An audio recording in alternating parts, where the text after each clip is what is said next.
Good morning friends. கர்மயோகியின் அருள் அமுதம் 4th சாப்டர் அன்பர்கள் வழிபாடு நேற்றைய தொடர்ச்சி. ஒரு யோசனை மனதில் தோன்றினால் இதை யோசிப்பதை விட அன்னை நினைப்பதால் யோசனையால் ஏற்படும் பலன் முழுதும் ஏற்படும் என்று அன்னை நினைக்க வேண்டும். நாம் செய்யும் காரியங்களை நாம் ஆரம்பிக்கிறோம், செய்கிறோம், அதற்கு வரும் பலனை பெறுகிறோம். சமர்ப்பணம் செய்தால் அன்னையின் பலன் வருகிறது. அதைவிட உயர்ந்த நிலை ஒன்றுண்டு. காரியத்தை பல பாகங்களாக்கி ஒவ்வொரு பாகத்தையும் சமர்ப்பணம் செய்தால் காரியம் பெரிய அளவில் அன்னை பலனை அளிக்கும். ஒரு காரியம் செய்யும் பொழுது அதை பல பாகங்களாக்கி ஒவ்வொரு பாகத்தை நினைக்கும் முன்னும் மனம் அன்னை நினைக்க வேண்டும்.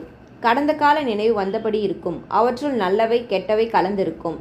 நல்ல காரியங்கள் மனதை சந்தோஷப்படுத்தும். அந்நேரம் நாம் அன்னை மனதால் நமஸ்காரம் செய்து நன்றி உணர்வால் நிறைதல் நினைவை நிலைப்படுத்தும். நமக்கு நடந்த எந்த நல்ல காரியம் நினைவுக்கு வந்தாலும் உடனே அன்னை மனதால் நமஸ்கரித்து நெஞ்சால் நன்றியை உணர வேண்டும்.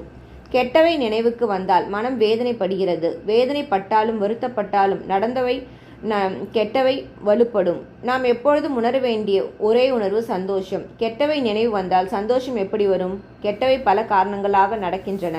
1. பின்னால் வரக்கூடிய பெரிய கெட்டதை தவிர்க்க. 2. நம் மனம் உணர வேண்டியவைகளை உணர. 3.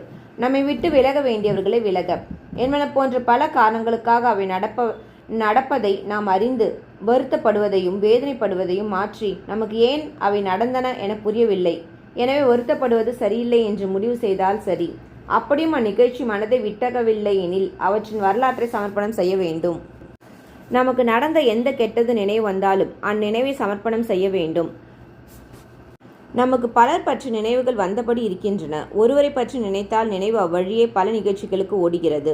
ஓடிய பின் அன்னை நினைவு விலகும். யாரையும் நினைப்பதை விட அன்னை நினைப்பது மேல் என மனதை மனிதனிடமிருந்து அன்னைக்கு மாற்ற வேண்டும். யார் நினைவு வந்தாலும் அன்னை நினைப்பது மேல் என நினைவை மாற்றிக்கொள்ள வேண்டும்.